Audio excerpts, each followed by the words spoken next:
గుర్తుకొచ్చేది గుండమ్మ కథ.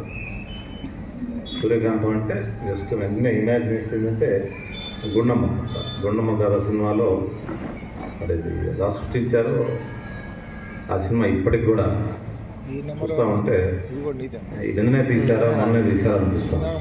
అంత కంటెంపరీగా ఉంటుంది ఆ సినిమా.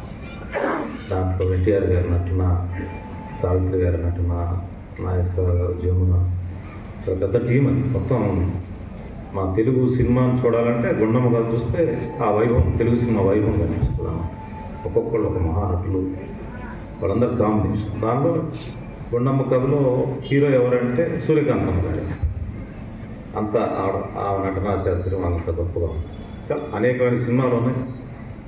గొప్ప హాస్యం అనిపిస్తుంది, కానీ నాకు హాస్యంలో కూడా చాలా ట్రాజడీ ఉంటుంది. ఆ హాస్యంలో కూడా విషాదాన్ని కూడా చాలా నవ్వుకు పలికించే నటి, చాలా గొప్ప నటి ఆవిడ పేరు మీద ఈరోజు గోపాలరావు గారికి అవార్డు ఇవ్వడం అనేది కూడా చాలా సముచితం. గోపాలరావు గారిని నేను దాదాపు ఒక 30 సంవత్సరాల నుంచి ఆయన నాటకాలు చూస్తూ ఉన్నాను. గుంటూరులో కూడా చాలాసార్లు ఆయన ప్రదర్శన చూశాను. చాలా మంచి ప్రజాగాయకుల్లో ఇప్పుడున్న లివింగ్ లెజెండరీస్లో వన్ ఆఫ్ ది లెజెండ్. చాలా గొప్పగా నక్షత్ర పాత్రలో బాగా రాణిస్తారు ఆయన. ఒకసారి వెంకటేశ్వర విజ్ఞామందరూ వారికి సన్మానం చేసినట్టుగా గుర్తు. గొప్ప నటులు ఆయన. ఉత్తరాంధ్ర నుంచి చాలామంది కళాకారులు వచ్చారు. దాంట్లో మేటి కళాకారులు ఎల్లగోపాలరావు గారు. ఆయన్ని ఎన్నుకోవటం నిజంగా చాలా మంచి సందర్భం. చాలామంది తెలుగు భాష మీద రాజకీయ నాయకులు, లేకపోతే కొంతమంది తెలుగు భాషకి చాలా ఇబ్బందులు వస్తూ ఉన్నాయి, తెలుగు భాష అంతరించిపోతుంది, తెలుగు భాషని ఎట్లా బతికించాలని ఒగడతలు చెప్తూ ఉంటారు. అంటే దాని ఒక రాజకీయ నినాదంగా మాట్లాడుతుంటారు. నాకైతే తెలుగు భాష ఎప్పటికీ అంతరించిపోదు.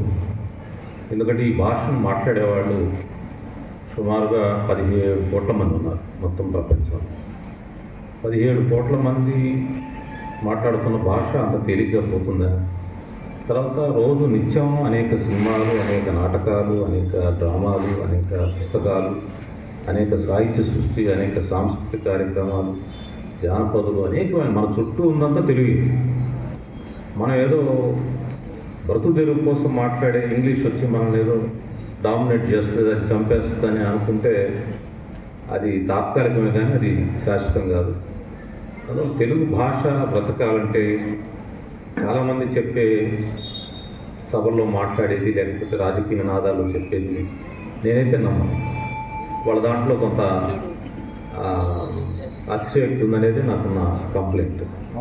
నేనైతే ఏమంటానంటే తెలుగు భాష బ్రతకాలంటే ముఖ్యంగా 2-3 విషయాల పట్ల చాలా ప్రత్యేక శ్రద్ధ వహిస్తే తెలుగు భాష పునర్వైభవం, లేకపోతే అది రాజభాషగా మారుతుంది. ఒకటి, తెలుగు భాష నేర్చుకున్న వాళ్ళకి, తెలుగు భాష మీద పాండిత్యం ఉన్న వాళ్ళకి, తెలుగు భాష మీద, తెలుగు జానపదుల మీద, నాటకాల మీద, సాహిత్య సృష్టి మీద, కళా సృష్టి మీద చేసే వాళ్ళకి ఉపాధి లభించాలి. దాంట్లో ఉపాధి ఉంటే, ఏ భాషలో ఉపాధి ఉంటే ఆ భాషలోకి వెళ్తావు. నువ్వు దాంట్లో ప్రోత్సాహం లేకుండా, దానిలో పుస్తకాలు రాసేవాళ్ళకి ప్రోత్సాహం, కళాకారులకు ప్రోత్సాహం, అదేవిధంగా అనేక కళాఖండాలు సృష్టించే కళాకారులకు ప్రోత్సాహం ఇవి ఇస్తే ఆ భాష మీద గౌరవం ఇంకా పెరుగుతుంది. ఇంకా దాన్ని కల్టివేట్ చేస్తారు, దాన్ని పరిపుష్టం చేస్తారు. అట్లా దాన్ని పట్టించుకోకుండా ప్రభుత్వాలు కానీ, సంస్థలు కానీ, ప్రజలు కానీ ఉద్యోగ మాయలో దానిలో ఏదో ఉందనుకోని పరిగెత్తి ఇంగ్లీష్ వైపు పరిగెత్తే, పిల్లలందరూ ఇంగ్లీష్ వైపు పరిగెత్తే, ఇప్పుడు ఏఐ వచ్చేసి మీ ఉద్యోగాలను తీసేస్తూ ఉంటుంది. ఇప్పుడు ఏం చేస్తారు? ఇప్పుడు బ్రతుకు తెరుగు మొత్తాన్ని కొట్టేస్తుంది కదా ఏఐ. అప్పుడు ఏం చూస్ చేసుకుంటాం? అందువల్ల ప్రజల భాషను బ్రతికించుకోవాల్సిన ప్రజలు, ప్రభుత్వాలు, మన ప్రభుత్వాలు. దానిలో ఉపాధి లభించాలి. భాష బ్రతకాలంటే ఆ భాషలో ఉపాధి ఉండాలి. ఉపాధిని ఇంతమంది ప్రజలు ఆడవరించే కళాకారు. మనకి అన్నంతోనే బతకం కదా, తిండితోనే బతకం కదా, కళా పోషణ కూడా ఉండాలి కదా. ఆ కళాపోషణ చేసే కళాకారులకి మంచి ఉపాధి అవకాశాలు కల్పించాలనుకోండి. ఆ భాషకి కొత్త వాళ్ళు వస్తారు, కొత్త కళాకారులు వస్తారు, వాళ్ళ ఉపాధి దొరుకుతుంది, దాన్ని ఒక వారసత్వంగా కంటిన్యూ అవుతుంది. అందువల్ల ఉపాధి పట్ల ప్రత్యేక శ్రద్ధ వహిస్తాను. మరొక రిక్వెస్ట్ ఏంటంటే, తెలుగు భాష బ్రతకాలంటే పద్యము పాట. పాడుతా తీయగా ప్రోగ్రాం, దాంట్లో వందలాది మంది పిల్లలు, వేలాది మంది పిల్లలు నేర్చుకొని ప్రదర్శిస్తూ ఉంటారు. అలాగా పాటల్ని గౌరవించే, పాటల ద్వారా ఆస్వాదించే ప్రేక్షకుల్ని మన తెలుగు సమాజం ఉంది. దాన్ని ఉపాధిగా మార్చాల్సిన అవసరం ఉంది. అదేవిధంగా పద్యం. ఇప్పుడు గోపాలరావు గారు అంటే ఏంటి, ఆయన మాట్లాడే పద్యం. ఆ పద్యానికి తెలుగు యొక్క గొప్పతనం ఏ భాషలో లేదు. ఆ పద్య కళాకారులను గౌరవించడం, సన్మానించడం, అవార్డ్స్ ఇవ్వటం, వాళ్ళకి ఆ ఉపాధి అవకాశాలు పెంచడం, నెక్స్ట్ జనరేషన్ వస్తుంది. అందువల్ల పద్యం, పాట, ఉపాధి ఈ మూడు కల్పిస్తే తెలుగు భాష ఎన్నటికీ చనిపోదు, ఎన్నటికీ ఏం కాదు. ఇంకా ఇంగ్లీష్ భాష కంటే కూడా చాలా గొప్పగా తయారవుతుంది. ఇంకా కొత్త కొత్త సృష్టి వస్తుంది.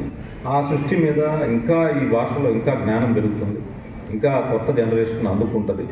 కాబట్టి పాట, పద్యం, ఉపాధి వీటిలో ప్రభుత్వాలు, వ్యవస్థలు, ప్రజలు, ఇలాంటి దేవస్థానం వారు వీళ్ళందరూ కూడా సహకరించాలి, దాంతో ప్రోత్సహించాలి. అప్పుడే తెలుగు భాషకు వైభవం వస్తుందనేది నా యొక్క మనవిగా చెప్తూ, ఎవరన్నా తెలుగు భాషకి ఏదైనా ఆపద ఉందని చెప్తే దానిలో రాజకీయం ఉందని చెప్పి గుర్తు చేసుకోవాలని చెప్పి విజ్ఞప్తి చేస్తూ, గోపాలరావు గారికి ఈరోజు ఆ సత్యనారాయణ గారు మరి ఎందుకు చూజ్ చేసుకున్నారో, మంచి కళాకారులు, లెజెండరీ పద్యగానంలో అద్భుతం సృష్టించాడు ఆయన పాడుతూ ఉంటే నేనే ఇన్స్పైర్ అయ్యాను చాలా. నేను 25 ఏళ్ళ నుంచి నేను చూస్తూ ఉన్నాను నాటకాలు. మంచి ఫిట్టింగ్ పర్సనాలిటీ. ఈ అవార్డుకి, ఆ మహానటికి ఈరోజు లివింగ్ ఎగ్జాంపుల్గా, ఒక కళాకారుడిగా, ఒక మహానటుడిగా ఉన్నాడంటే ఆయన గోపాలరావు గారు. అందువల్ల ఆయనకి ఇవ్వటం సముచితం అని చెప్పి నేను భావిస్తూ, ఆ సంస్థను అభినందిస్తూ, తెలుగు భాష గౌరవాన్ని పెంచేది తెలుగు పద్యం అని చెప్పేది నా మనవిగా విజ్ఞప్తి చేస్తూ ధన్యవాదాలు.